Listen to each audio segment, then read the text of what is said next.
شما می‌بینی اینجا رو اومدن حفاری کردن.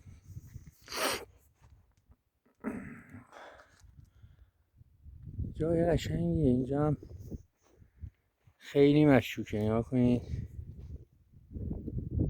نشستم کرده پایینش.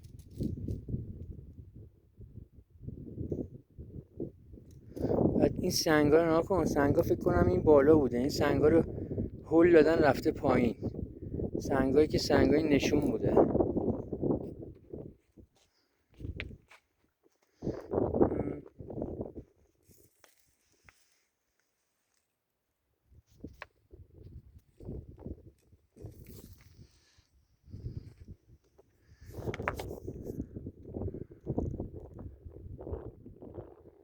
امکان داره ورودیش از پایین تر خورده باشه، چون از سر بالای سر که نمیشه رفت بالای. ولی خیلی جالبه، خیلی خوشگله، خیلی خوشگله.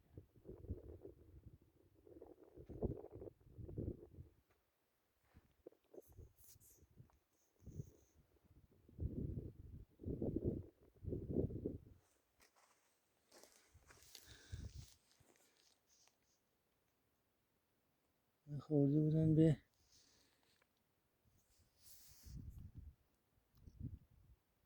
آره رنگ خاک اونجا عوض شده دیگه.